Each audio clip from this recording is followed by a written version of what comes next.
সম্মানিত উপস্থিতি, অনেক প্রশ্ন আপনাদের আবার আলোচনাও করতে হবে, একসাথে এতগুলো বিষয় সামলানোও কঠিন। দেখি আমরা অল্প সময়ের ভিতরে যতটুকু সম্ভব আপনাদের উপকার হয় এরকম কিছু কথা বলার চেষ্টা করি। আল্লাহ আমাদেরকে তৌফিক দান করুন। মোহতারাম হাজরিন, রমাদান মাস শেষ হয়ে গেছে। রমজান মাস শেষে আমরা যে মাসটিতে প্রবেশ করেছি, যে মাসটির কয়েকটি দিন অতিবাহিত হয়ে গেছে, এই মাসটি হলো শাওয়াল মাস। রমজান মাস শেষ হয়ে গেছে মানে হলো ইসলামের একটা রোকন, রমজানের সিয়াম সাধনা রোজা রাখা, সেটা শেষ হলো। শাওয়াল মাস শুরু হলো মানে হলো ইসলামের আরেকটা রোকন শুরু হয়ে গেছে। আর সেই রোকনটা হলো বাইতুল্লাহর হজ করা। আল্লাহ সুবহানাহু ওয়া তাআলা কোরআনে কারীমে বলেছেন, আল হাজ্জু আশহুরুম মা'লুমাত। হজ এটা কয়েক মাস ব্যাপী, এর সূচনা করা যেতে পারে, শুরু হওয়া যেতে পারে। হজের মৌসুমের মধ্যে পড়ে শাওয়াল, জিলকদ এবং জিলহজ। জিলহজের 13 তারিখ 14 তারিখ পর্যন্ত এই পুরো সময়টা, শাওয়ালের 1 তারিখ থেকে নিয়ে জিলহজের 13-14 তারিখ পর্যন্ত পুরো সময়টাই হলো হজের মৌসুম। এই জন্য আল্লাহ সুবহানাহু ওয়া তাআলা হজকে কয়েক মাস ব্যাপী আদায়যোগ্য ইবাদত বা যেটির সূচনা করা যেতে পারে সেরকম ইবাদত হিসেবে উল্লেখ করেছেন। হজের মূল কার্যক্রম যদিও জিলহজের 8 থেকে 13 জিলহজ হয়ে থাকে, কিন্তু কেউ চাইলে হজের উদ্দেশ্যে এহরাম পরে, হজের নিয়তে মিকাত ক্রস করে, হজের স্টার্ট হয়ে থাকে এহরাম পরে, এহরাম পরার মাধ্যমে বিশেষ করে যারা হজে তামাত্তু করবেন অথবা কেরান করবেন, এমনকি ইফরাদ করবেন, অর্থাৎ হজের উদ্দেশ্যে যে যাত্রা, সেই যাত্রা হজের উদ্দেশ্যে যে এহরাম পরে তিনি তার নিজ গন্তব্য থেকে মক্কায় প্রবেশ করবেন এবং হজের মূল আনুষ্ঠানিকতা 8 জিলহজ পর্যন্ত অপেক্ষা করবেন, সেটি শাওয়াল থেকেই শুরু করা যায়। এজন্য ইবাদতের একটা মৌসুম রমজানের শেষ হলেও আরেকটা মৌসুম শুরু হয়েছে। তো এই হজের মৌসুম যেহেতু শুরু হয়েছে, হজের সিজন যেহেতু শুরু হয়েছে, হজ সম্পর্কে আমরা সামান্য কয়েকটি কথা আরজ করতে চাই। আমরা বেশিরভাগ মানুষই হয়তো হজ করার তৌফিক হয়নি, কিন্তু হজ এমন একটা ইবাদত, যেই ইবাদতটাকে আমরা প্রেমময় ইবাদত বলতে পারি, যে ইবাদতের স্বাদ, যে ইবাদতের তৃপ্তি, যে ইবাদতের আল্লাহ তাআলার প্রদত্ত যে স্বাদ, সেটা আস্বাদন করা ইমানদারদের জন্য, প্রত্যেকটা ইমানদারের জন্য আল্লাহর পক্ষ থেকে বিশাল বড় নেয়ামত। হজের এই ইবাদতে, বিশেষ করে আরাফাতের ময়দানে মিনা মুজদালিফা হাজীদের যে অবস্থান, এই পুরো কার্যক্রমগুলো সবগুলোই প্রেমময়। ইব্রাহিম আলাইহিস সালামের স্মৃতিকে আমরা অনুসরণ করি, স্মরণ করার চেষ্টা করি। হজের এই ইবাদত যার করার তৌফিক হয়েছে, তিনি জানেন যে সমস্ত ইবাদতে আল্লাহর যে সমস্ত নেকামলে বান্দা তৎক্ষণাৎ স্বাদ পায়, তৃপ্তি পায়, সেরকম ইবাদতগুলোর মধ্যে থেকে একটা হলো হজ। হজের এই ইবাদতের স্বাদ বা তৃপ্তি বান্দা তৎক্ষণাৎ লাভ করতে পারে। এজন্য আমরা শুরুতেই দোয়া করি, আল্লাহ রাব্বুল আলামিন আমাদের সবাইকে একবার হলেও বাইতুল্লাহর হজ করে দুনিয়া থেকে যাওয়ার তৌফিক দান করুন। সম্মানিত উপস্থিতি, ইসলামের অন্যতম গুরুত্বপূর্ণ একটি স্তম্ভ হলো এই হজ। ইসলামের যে 5টা স্তম্ভ আছে, আল্লাহর একত্ববাদ এবং মুহাম্মদ সাল্লাল্লাহু আলাইহি সাল্লামের রিসালাতের সাক্ষ্য দেওয়া, 5 ওয়াক্ত সালাত আদায় করা এবং যাকাত আদায় করা, রমজান মাসে সিয়াম সাধনা করা আর হজ করা, এই 5টা রোকন বা স্তম্ভের মধ্যে সবগুলো রোকনই হয় আর্থিক আর না হলে শারীরিকভাবে আদায়যোগ্য ইবাদত। একমাত্র হজ এমন ইবাদত যে ইবাদতে মানুষের শারীরিক পরিশ্রম লাগে, আবার অর্থ ব্যয় করতে হয়। এই জন্য প্রিয় নবী সাল্লাল্লাহু আলাইহি সাল্লাম হজের অনেক ফজিলতের কথা বর্ণনা করেছেন। আল্লাহ রাব্বুল আলামিন হজ ফরজ হওয়া প্রসঙ্গে বলছেন, ওয়ালিল্লাহি আলান নাসি হিজ্জুল বাইতি মান ইসতাতা ইলাইহি সাবিলা। কোরআনে রোজা ফরজ হওয়ার ক্ষেত্রে আল্লাহ বলেছেন, কুতিবা আলাইকুমুস সিয়াম, তোমাদের উপরে সিয়ামকে ফরজ করে দেওয়া হয়েছে। নামাজ ফরজ হওয়ার ক্ষেত্রে বলা হয়েছে, আকিমুস সালাহ, তোমরা সালাত কায়েম করো। অন্যান্য বিধিবিধানের ক্ষেত্রে সরাসরি আল্লাহ তাআলা নির্দেশ জারি করেছেন, কিন্তু হজের ক্ষেত্রে আল্লাহ সুবহানাহু ওয়া তাআলা বলছেন, ওয়ালিল্লাহি আলান নাসি হিজ্জুল বাইতি মান ইসতাতা ইলাইহি সাবিলা। যার নিজ গন্তব্য থেকে, নিজ বাসস্থান থেকে, নিজের ঠিকানা এবং জায়গা থেকে বাইতুল্লাহ গিয়ে হজ করে আসার মতো সামর্থ্য থাকে, তার উপর তার কাছে আল্লাহর পাওনা হয়ে যায়, আল্লাহর অধিকার হয়ে যায়, আল্লাহর প্রতি তার কর্তব্য হয়ে যায়, আল্লাহর ঘরের প্রতি ভালোবাসার দাবি হিসেবে তার কর্তব্যের অংশ হয়ে যায় বাইতুল্লাহর হজ করা, বাইতুল্লাহ গিয়ে হাজিরা দেওয়া। এই আয়াতের মধ্যে আপনি দেখতে পাচ্ছেন ওয়ালিল্লাহি আলান নাস, মানুষের উপরে আল্লাহর পাওনা হয়ে যায় বাইতুল্লাহর হজ করা, যদি সে সামর্থ্য রাখে। এই বলার ধরন এবং ধাঁচ বোঝা যায় যে এটা একটা প্রেমময় ইবাদত। অর্থাৎ আপনার টাকা পয়সা হবে, সামর্থ্য হবে, এরপর আপনি ঘর বাড়ি, দালান কোঠা, ব্যবসা বাণিজ্যের উন্নতি, এই সব কিছু চিন্তা পরে করে আল্লাহ আপনাকে যখনই সঙ্গতি দিবেন, সর্বপ্রথম কর্তব্য হলো যে আপনি হজ করবেন। এমনকি জাকাতের জন্য আপনি 1 বছর অপেক্ষা করবেন। আপনি আজকে জাকাত দেওয়ার মতো সম্পদের মালিক হয়েছেন, তো কালকে ইসলাম আপনাকে জাকাত দিতে বলে না, 2-4 মাস পরেও দিতে বলে না, 1 বছর যদি সেটা থাকে তখন আপনাকে জাকাত দিতে বলে। কিন্তু হজের বিষয়টা এরকম যে হজ করার সুযোগ যখন আছে, তার আগ মুহূর্তে যদি কেউ হজ করার মতো আর্থিক সঙ্গতি লাভ করে, আর এদিকে এখনই টাকা জমা দিয়ে তিনি হজে যেতে পারবেন, সেই সুযোগ থাকে, তাহলে তার উপরে হজ করা ফরজ হয়ে যায়। এটা এমন একটা প্রেমময় ইবাদত যে আপনার টাকা হওয়ার পর, সঙ্গতি হওয়ার পর, সবকিছুর আগে আপনি হজ করবেন এবং দৌড় দিয়ে চলে যাবেন। আমাদের দেশ থেকে মানুষ সাধারণত হজে যায় হলো বুড়ো বয়সে, মানুষ যায় হলো রিজেক্টেড লাইফে। যখন গিয়ে মিনা, মুজদালিফা, আরাফা কোনো জায়গায় সে ভালো করে পারফর্ম করতে পারবে না, ইবাদতগুলো সঠিকভাবে পালন করতে পারবে না, ডানে যেতে চাইলে শরীরটা বামের দিকে টানবে, এরকম জটিল পরিস্থিতিতে শরীরটা যখন শেষ হয়ে যায়, যখন সেই স্টামিনার থাকে না, স্পৃহার থাকে না, সে উদ্যম আর থাকে না, ওই বয়সে মানুষ হজ করতে যায়। আজকে আপনাদের সবাইকে আমি বলতে চাই যে সবাই পাক্কা নিয়ত করেন এবং প্রতিজ্ঞা করেন, আল্লাহ রাব্বুল আলামিনের সঙ্গে ওয়াদা করবেন যে আল্লাহ যদি কখনো সঙ্গতি দেন, আর্থিক সঙ্গতি দেন, দুনিয়ার সমস্ত কাজ পরে যখনই হজ করে আসার মতো টাকার মালিক হবেন, সবকিছু পেছনে ফেলে রেখে 1 নম্বর কাজ হবে বাইতুল্লাহর হজ করা। চেষ্টা করা যাবে না ইনশাআল্লাহ? আল্লাহ আমাদের সবাইকে তৌফিক দান করুন। হজ এমন একটা ইবাদত ভাই, একবার জীবনে যারা হজ করেছেন, এমনকি উমরা করেছেন, কোন সালাফ যেটাকে ছোট হজ বলেছেন, এই হজ যদি কেউ জীবনে একবার করে থাকেন, তিনি জানেন এর স্বাদ কি। মরণ পর্যন্ত হজের সে স্মৃতিগুলো তিনি ভুলতে পারেন না।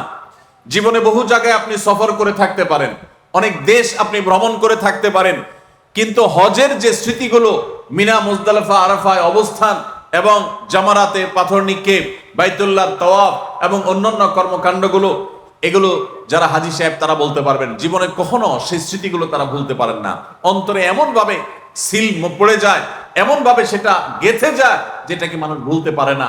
এজন্য যাদের জীবনে হজ করার তৌফিক হয় নাই, তারা আল্লাহর কাছে এখন থেকে চোখের পানি ফেলে দোয়া করতে থাকেন, আল্লাহ তোমার বাইতুল্লাহ জিয়ারত করা ছাড়া, হজ করা ছাড়া তুমি দুনিয়া থেকে নিও না। অনেক গরিব মানুষ আছেন, অনেক অভাবী মানুষ আছেন, তাদের প্রতিজ্ঞা, তাদের দৃঢ় চেতা, ইচ্ছা শক্তি আল্লাহর কাছে সেভাবে দোয়া এবং কামনা করার কারণে আল্লাহ রাব্বুল আলামিন তাদেরকে হজ করার তৌফিক দিয়েছেন। আবার বহু পয়সাওয়ালা মানুষ আছে যাদের হজ করার তৌফিক হয় নাই। এজন্য সবাই হজের নিয়ত করবো তো ইনশাআল্লাহ। শুধু নিয়ত করলে হবে না, তার জন্য এখন থেকে চেষ্টা শুরু করে দেন। আপনি একজন গরিব অভাবী মানুষ, আপনি একজন খেটে খাওয়া দিনমজুর মানুষ, আপনি একজন স্বল্প আয়ী মানুষ, আপনি হয়তো চিন্তা করতে পারেন এখন 6-7-8 লাখ টাকা দরকার হয় হজ করার জন্য, এত টাকা আমি কোত্থেকে জোগাড় করব? এই চিন্তা না করে আপনার কাছে এখন যতটুকু সামর্থ্য আছে সেখান থেকে অল্প অল্প সামান্য সামান্য টাকা জোগাড় করে হলেও আপনি হজের জন্য বিসমিল্লাহ করে জমা করে শুরু করে দেন, রাখতে শুরু করেন, আর এদিকে চোখের পানি ফেলতে থাকেন, দোয়া করতে থাকেন। দেখবেন অলৌকিক ভাবে আল্লাহ রাব্বুল আলামিন কুদরতি ভাবে আপনার সমস্ত টাকার ব্যবস্থা করে দিবেন ইনশাআল্লাহ। ভাইরা আমার, ইসলামের 5টি স্তম্ভের মধ্যে থেকে এই স্তম্ভটা অত্যন্ত গুরুত্বপূর্ণ, অত্যন্ত গুরুত্বপূর্ণ। নামাজের মধ্যে শারীরিক ইবাদত আছে, রোজার মধ্যে শারীরিক ইবাদত আছে। ঈমান আনতে কোনো অর্থ দরকার হয় না, শারীরিক ইবাদত, ঈমান আনাটাও শারীরিক বিষয়। অন্তরের বিশ্বাস আর মুখের উচ্চারণ, অঙ্গ প্রত্যঙ্গ দ্বারা সম্পাদন ঈমানের রকম। কিন্তু হজ এমন একটা ইবাদত যেটা ঈমান, নামাজ, যাকাত, রোজা এগুলোর মতো না যে শারীরিকভাবে শুধু ইবাদত করতে হয় বা আর্থিকভাবে। যাকাতের জন্য শুধু অর্থ দরকার হয়, শারীরিক কায়িক পরিশ্রম দরকার হয় না। হজ এমন একটা ইবাদত, এখানে আপনার শারীরিক পরিশ্রম লাগে, আবার অর্থ ব্যয় করা লাগে। আপনার কোনো বন্ধুকে আপনি ভালোবাসেন, সেটা জাহির করার জন্য টাকা আছে প্রচুর, আপনার হাতে সময় নাই, ব্যস্ত মানুষ, ব্যবসায়ী মানুষ, তো অনেক সময় আপনি তাকে বলেন, দোস্ত লাগলে টাকা নিয়ে যাও, সময় আমি দিতে পারবো না। আবার অনেক সময় দেখা যায় আপনি গরিব মানুষ, বন্ধুর জন্য আপনি সময় দিয়ে উপকার করতে পারেন, কিন্তু টাকা দিতে পারেন না, কারণ আপনি গরিব মানুষ। কিন্তু যদি কখনো বন্ধুর জন্য আপনি শারীরিক ইবাদত, শারীরিক উপকারিতা, সময় দিয়ে আপনি তাকে উপকার করতে পারেন, আবার অর্থ দিয়ে উপকার করতে পারেন, এই জিনিসটা আপনার জন্য যেরকম ভালো লাগা কাজ করবে, সত্যিকারের বন্ধুর পরিচয় আপনি দিতে পারবেন। ঠিক একইভাবে আল্লাহর ইবাদত, যেগুলোতে অর্থ লাগে না, শুধু শারীরিক ইবাদত করা যায়, অনেকেই করতে পারে। আবার কিছু ইবাদত আছে যেগুলা আর্থিক ইবাদত, বড় লোকরা যাকাত দিতে পারে, দান করতে পারে, কিন্তু নামাজ পড়ার সময় পায় না। কিন্তু যাকাত এমন একটা হজ এমন একটা ইবাদত যেখানে দুইটারই সমন্বয় আছে। এই জন্য হজের এই ইবাদত সম্পর্কে নবী করিম সাল্লাল্লাহু আলাইহি সাল্লামের অনেকগুলো হাদিস রয়েছে, অনেকগুলো ফজিলত এবং মর্যাদাপূর্ণ বর্ণনা আমরা দেখি। এর ভিতরে একটা হাদিস হলো যেটা আমি পড়লাম, মান হাজ্জা ফালাম ইয়ারফুস ওয়ালাম ইয়াফসুক, যে ব্যক্তি বাইতুল্লাহর হজ করলো, সেখানে কোনো পাপাচারে লিপ্ত হলো না, কোনো গুনাহের কাজে লিপ্ত হলো না, নারী গতিতে কোনো অপরাধে লিপ্ত হলো না, তাহলে সে ব্যক্তি হজ করে যখন ফিরে আসে, ফ্রেশ হজ করতে পারলে, ত্রুটিমুক্ত হজ করতে পারলে, মায়ের পেট থেকে ভূমিষ্ঠ হওয়া সদ্য নবজাতক শিশুর মতো নিষ্পাপ হয়ে সে ফিরে আসে।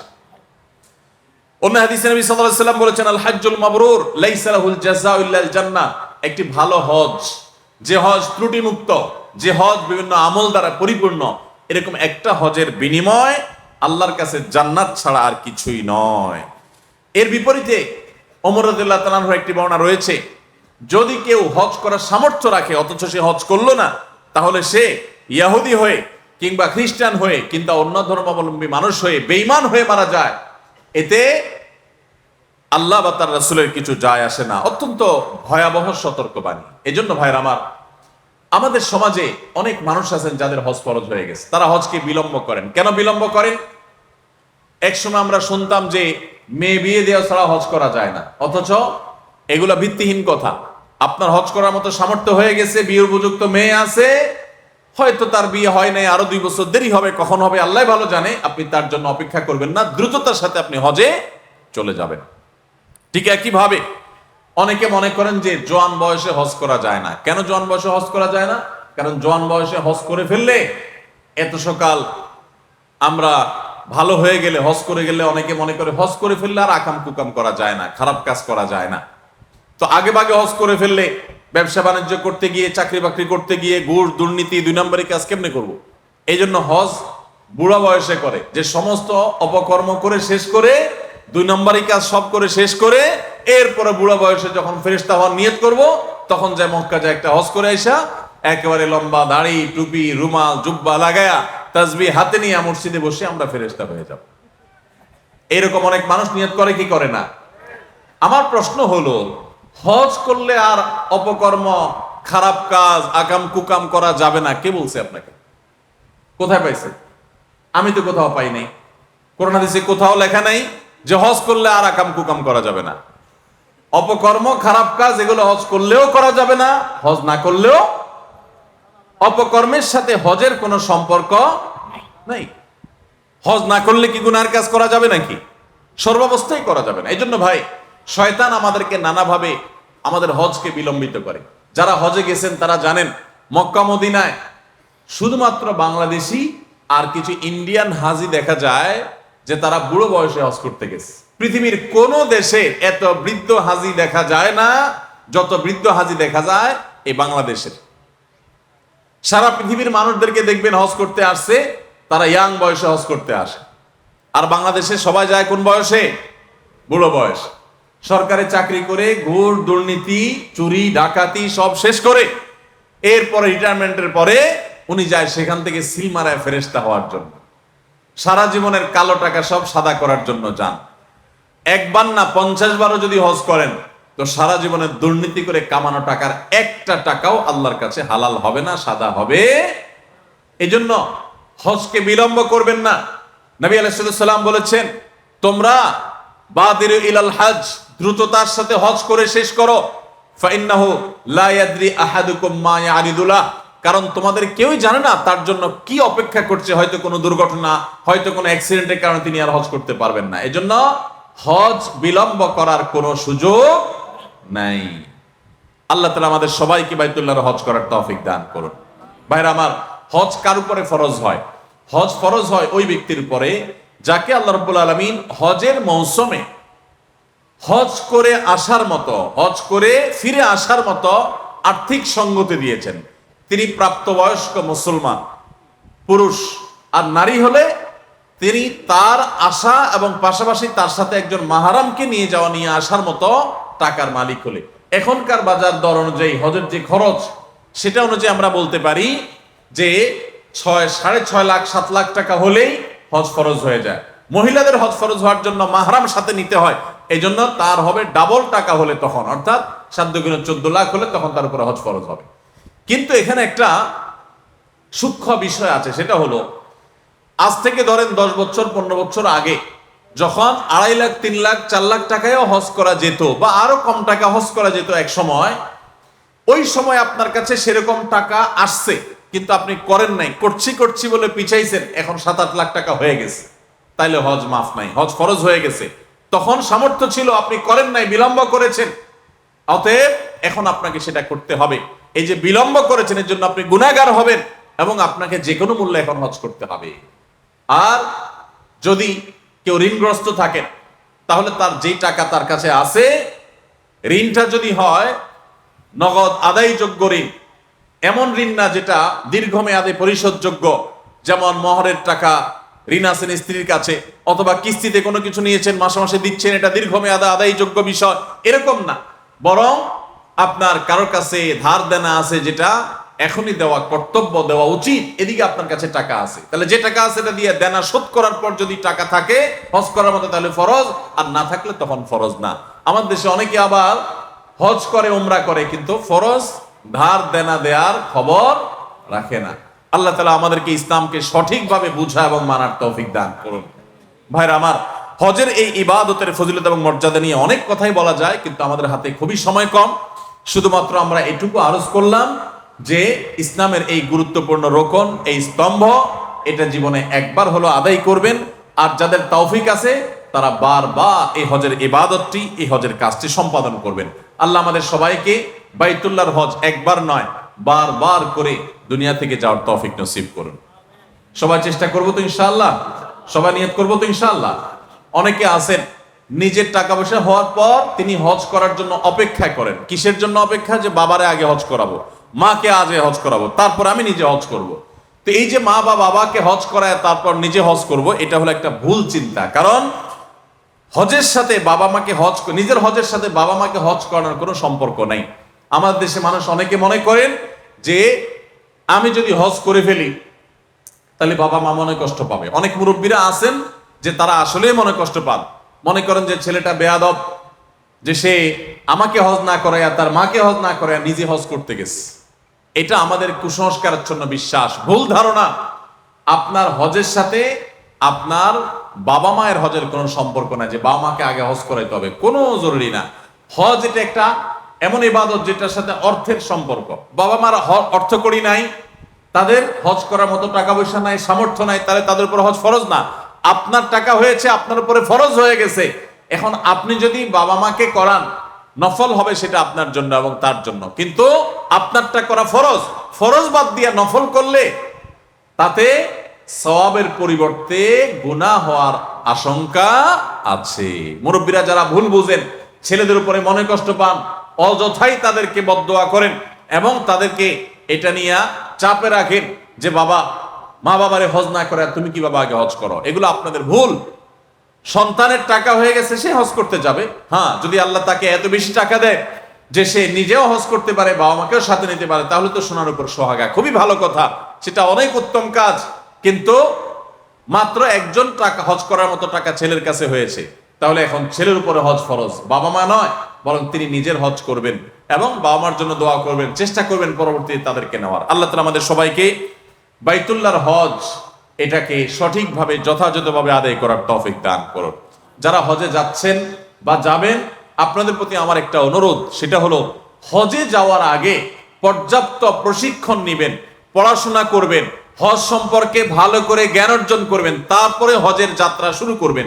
কারণ হজ এমন একটা ইবাদত যে এই ইবাদত জীবনে যেহেতু একবার ফরজ হয়, একবার করতে গিয়ে দেখা যায় যে সঠিকভাবে করা সম্ভব হয় না। দিনে যা বারবার করা হয় 5 ওয়াক্ত নামাজ, সেজন্য এটা আমাদের ভুল হয় কম, কিন্তু হজ যেতে একবার করা লাগে ভুল টুল হয়ে যায়, আবার জীবনে কখনো সুযোগ নাও হতে পারে। এজন্য নির্ভুলভাবে হজ করার জন্য যথাযথ প্রশিক্ষণ দরকার, ভালো করে শেখা দরকার। আমরা সুন্নাহ ফাউন্ডেশন থেকে গত বছর হাজিদেরকে প্রশিক্ষণ দিয়েছিলাম বিনামূল্যে। আর সুন্নাহ ফাউন্ডেশনের দাওয়াতি কাজের অংশ হিসাবে আমরা গত বছর ঢাকার বিয়াম মিলনায়তনে প্রায় সহস্র হাজিকে একাধিক দফায়, কয়েক দফায় আমরা হজের ট্রেনিং দিয়েছিলাম।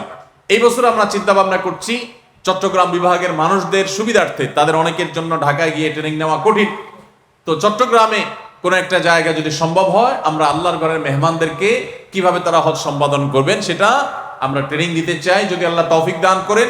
এছাড়া আপনাদের জানাশোনা উলামা একরামের তত্ত্বাবধানে যেখানে ভালো প্রশিক্ষণ হয় আপনারা হজটা শিখে যাবেন। একে তো আমাদের দেশ থেকে মুরব্বী চাচারা যান, বাবার বয়সী লোকেরা যান, যাদের হজ করার মতো শারীরিক সঙ্গতি নাই। আবার দ্বিতীয়ত হলো ভালো করে শিখে যান না, যার কারণে হজ আর হজ হয় না। হজ অনেক সময় বোম্বে হজ হয়ে যায়। বোম্বে হজ জানেন, এক সময় নাকি হাজি সাহেবরা যখন পায়ে হেঁটে জাহাজে করে ভেঙে ভেঙে যেতে হতো, মাসকে মাস লাগতো, তখন অনেক হাজি বাংলাদেশ থেকে যখন যেতেন কলকাতায় নাখোদার মসজিদ নামে একটা মসজিদ আছে, এখানে নাকি হাজি সাহেবরা অবস্থান করতেন। ওই মসজিদে আমি যাওয়ার সুযোগ হয়েছে। তো এরপরে আবার হাঁটতে হাঁটতে দীর্ঘ পথ পাড়ি দিতেন, একটা পর্যায়ে মুম্বাই পর্যন্ত যেতেন, তারপরে জাহাজে করে সমুদ্র পাড়ি দিতেন, আবার হাঁটা শুরু করতেন। তো এই দীর্ঘ পথ যেতে যেতে অনেক হাজি অসুস্থ হয়ে যেত। অসুস্থ হয়ে গেলে এত বেশি অসুস্থ যে তার আর হাঁটার অবস্থা নেই, আবার তাকে দেশে ফেরার পাঠানোর সুযোগ নেই, তখন তাকে নাকি মুম্বাইয়ে রেখে তারপর হাজিরা জাহাজে উঠতে, কারণ জাহাজে অসুস্থ হয়ে গেলে তখন তাকে নিয়ে কোন দিক যাবে, এই জন্য ওখানে রেখে দিত যে স্থানীয় ট্রিটমেন্ট করে তিনি যদি ভালো থাকতেন, বেঁচে থাকতেন, তো হাজিরা হজ করে ফেরত যাওয়ার সময় তাকে নিয়ে দেশে আসতেন। তো দেশে আসার পর সবাই তো মক্কা মদিনা যায় হজ করে আসছে, আর এই লোক যারা মুম্বাই রাখছে আবার হাজিদের সাথে ফেরত চলে আসছে, তার নাম দিত এলাকার মানুষ বোম্বাই হাজি, সে বোম্বাই থেকে ফেরত হয়েছে। তো হজ যদি ভালো করে প্রশিক্ষণ না নেন, শিখে না যান, সুস্থ সবল সময় না যান, তাহলে মক্কার হাজি না হইয়া বোম্বাই হাজি হওয়া লাগবে। বোম্বাই হাজি হবেন না মক্কার হাজি হবেন। আল্লাহ তাআলা আমাদের সবাইকে সঠিকভাবে বাইতুল্লাহর হজ সম্পাদন করার তৌফিক দান করুন। যেহেতু রমজানের পরে আরেকটা ইবাদতের মৌসুম শুরু হয়ে গেল, সেজন্য হজ কার উপরে ফরজ হয়, কখন ফরজ হয়, ঋণগ্রস্ত ব্যক্তির উপর হজ ফরজ হয় কিনা, মেয়েদের হজ কখন ফরজ হয়, এই পুরো বিষয়গুলো আমরা জানাবার চেষ্টা করেছি। আল্লাহ তাআলা আমাকে, আপনাকে, আমাদের সবাইকে আমলের তৌফিক দান করুন।